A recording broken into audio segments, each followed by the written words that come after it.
And it was at this point that American capitalism decided it was going to step in and help these new individuals to express themselves, and in the process make a lot of money. The first thing they were going to do was to find a way of getting inside their heads, to discover what these new beings wanted in order to be themselves. This came not from Madison Avenue, but from one of the most powerful scientific research institutes in America. Stanford Research Institute in California worked for corporations and government. It had done much of the early work on computers, and was also working for the Department of Defense on what would become the Star Wars project. In 1978, a group of economists and psychologists at SRI decided to find a way to read, measure, and fulfill the desires of these new, unpredictable consumers. The idea was to create a rigorous tool for measuring a whole range of desires, wishes, values that prior to that time had been kind of overlooked. They say in business, what gets measured gets done. We were basically telling manufacturers, if you're really going to satisfy not just the basic needs, but individuated wants, whims, and desires of more highly developed human beings, you're going to have to segment, you're going to have to individuate. To do this, SRI turned for help to those who had begun the liberation of the self. In particular, one of the leaders of the human potential movement, a psychologist called Abraham Maslow. Through observing the work at places like Esalen, Maslow had invented a new system of psychological types. He called it the hierarchy of needs, and it described the different emotional stages that people went through as they liberated their feelings. At the top was self-actualization. This was the point at which individuals became completely self-directed and free of society. The team at SRI thought that Maslow's hierarchy might form the basis for a new way to categorize society, not by social class, but by different psychological desires and drives. To test this, they designed a huge questionnaire with hundreds of questions about how people saw themselves, their inner values. The questions were designed to see whether people fitted into Maslow's categories. We were trying to find out what people really felt like. So we asked these really penetrating questions, and we hired a company that administers surveys, to do them. They said they've never seen anything like it. Usually you have to send out a postcard 6 weeks and then another postcard, and then you got to call the people up, to get the return rates up. We had an 86% return, and they only sent out one postcard. People loved filling out this questionnaire. We got several questionnaires back with a note attached saying, do you have any other questionnaires I could fill out? Because we were asking people to think about things that they had never thought about before, and they liked thinking about them.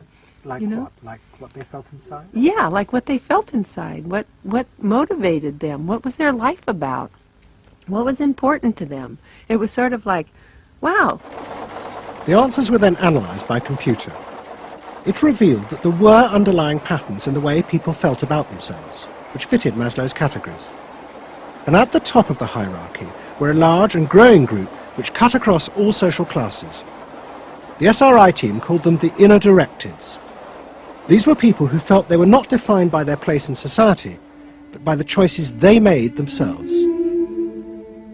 But what SRI discovered was that these people could be defined by the different patterns of behavior through which they chose to express themselves. Self-expression was not infinite. It fell into identifiable types. And the SRI team invented a new term for it: lifestyles. They had managed to categorize the new individualism. They called their system Values and Lifestyles, VALS for short. At the forefront of this change are three new VALS groups we call inner directive. These are people for whom personal satisfaction is more important than status or money. They tend to be self-expressive, complex, and individualistic.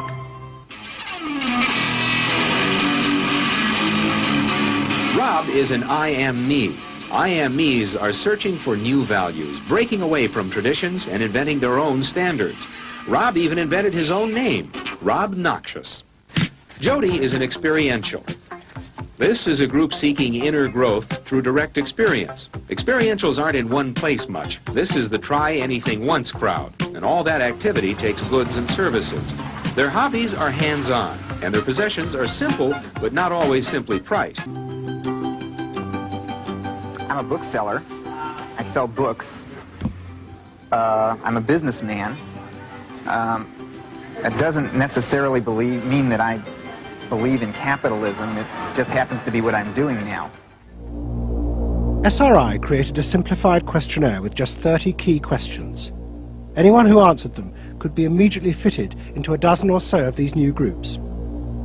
It allowed businesses to identify which groups were buying their products, and from that, how the goods could be marketed, so they became powerful emblems of those groups' inner values and lifestyles. It was the beginning of lifestyle marketing. So it allowed people not just to look at people as demographics, group of age and income and whatever, but to really understand the underlying motivations. I mean, most of marketing was looking at people's actions and trying to figure out what to do. But what we were doing is we were trying to look more into people's underlying values so that we could predict what is their lifestyle, what kind of house do they live in, what kind of car do they drive. So the corporations were then able to sell things to them by understanding them, by having labels, by knowing what these people look like, where they live, what their lifestyles are. If a new product expressed a particular group's values, it would be bought by them. This is what made the values and lifestyle system so powerful, its ability to predict what new products self-actualizers would choose. And this power was about to be demonstrated dramatically. VALS would show it could predict not just the products they would buy, but the politicians they were going to choose to elect. Ladies and gentlemen, the next President of the United States of America, Ronald Reagan! In 1980, Ronald Reagan ran for president. He and his advisors were convinced they could win on a program of a new individualism. It would be an attack on 50 years of government interference in people's lives. I wrote a speech about let the people make the basic decisions, get judges out of the way, get bureaucrats out of the way, get centralized government out of the way. I gave Reagan a choice of several titles for the speech, and the one he picked was let the people rule.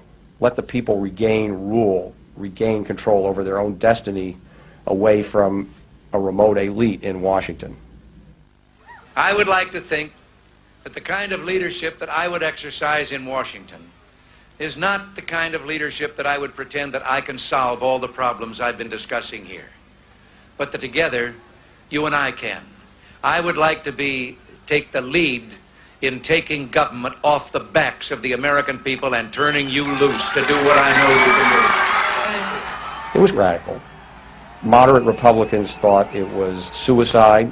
Jimmy Carter called it ridiculous. The press was extremely negative. But the odd thing is that it polled very well in New Hampshire, which was the first primary state, the state that we had to win. What was odd was that there seemed to be a strange mosaic of support for Reagan's policies. The traditional pollsters could see no coherent pattern across class, age, or gender. But those who had designed the values and lifestyle system believed that they knew why. They were testing their system in both America and Britain. And they were convinced that both Reagan's and Mrs. Thatcher's message about individual freedom would appeal to the group at the top of their hierarchy, the inner directeds, because it fitted with the way they saw themselves. They were really concerned about being individuals, being individualistic. And so in the early stages, when we were looking at the messages that both Thatcher and then Reagan were putting across, we said, they are using words that will really appeal to a lot of the younger people, and particularly to the people who are moving towards self-actualization. We call them the inner-directed people. A lot of our colleagues said, that's absolutely ridiculous, because inner-directeds are very socially aware, very socially concerned. They'll never vote Conservative, or they'll never vote for the Republicans. But we said, if Thatcher and Reagan continue to appeal to them in this way, they really will. And I vision leadership in taking government off your backs and turning you loose to do what you can do so well. Thank you very much. The idea that the new self-actualizing